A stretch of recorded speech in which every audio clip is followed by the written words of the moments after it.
The Shadows of Blackwood House. As I stepped out of the car and onto the crumbling driveway, a chill ran down my spine. Blackwood House loomed before me, its turrets and spires reaching towards the sky like skeletal fingers. The once grand mansion had been abandoned for decades, its grandeur and beauty slowly being consumed by the passing of time. I had always been drawn to the supernatural and the unknown, and this mansion was rumored to be one of the most haunted places in the country. I approached the entrance, a massive wooden door with iron hinges and a heavy-looking knocker in the shape of a lion's head. The door creaked as I pushed it open, and I stepped into a foyer with a chandelier that hung precariously from the ceiling. The air inside was thick with dust and the stench of decay. As I explored the house, I began to feel a presence around me. Doors slammed shut on their own, and I heard whispers in the hallways.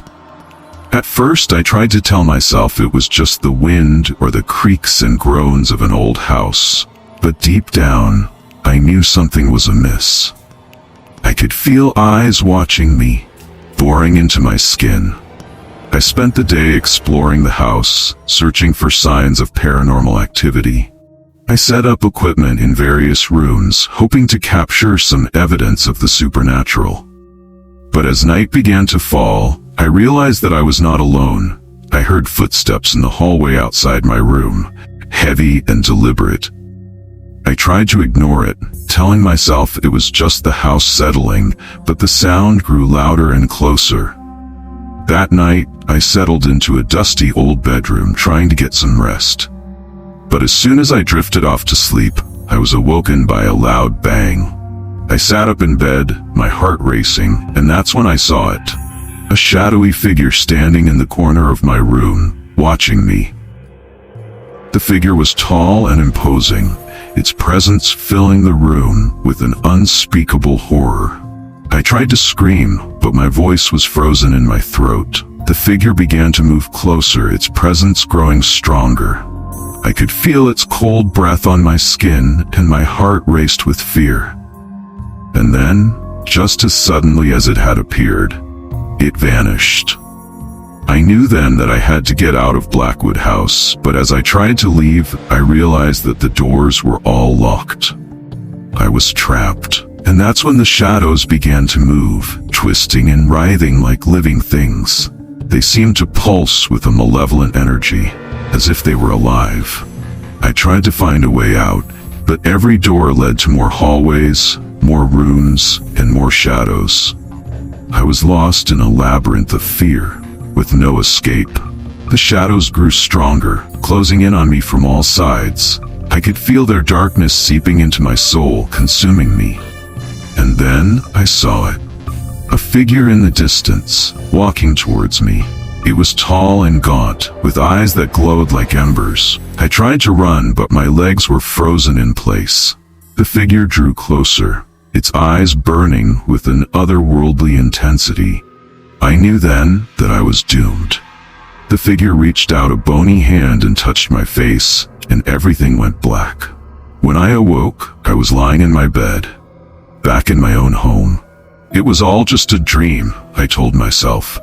But as I looked around my room, I realized that something was different.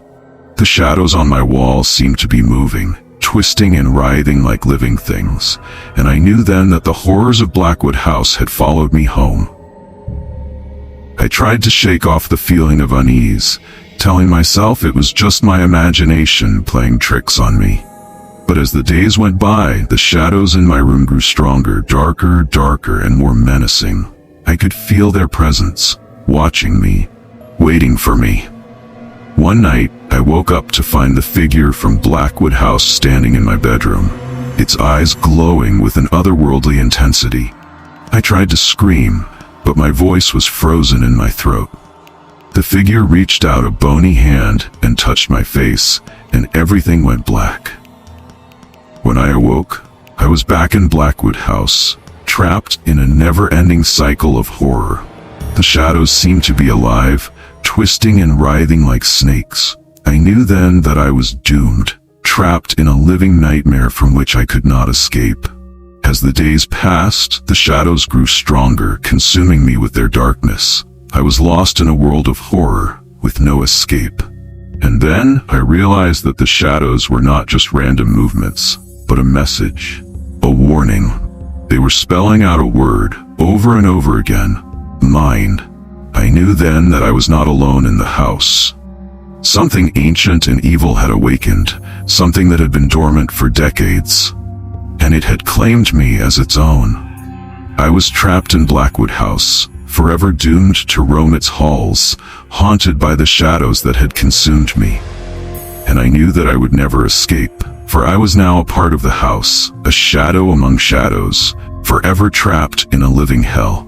The last thing I remember is the sound of my own screams, echoing through the halls of Blackwood House, as the shadows closed in around me and everything went black.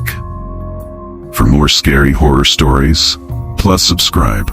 Don't forget to like the video.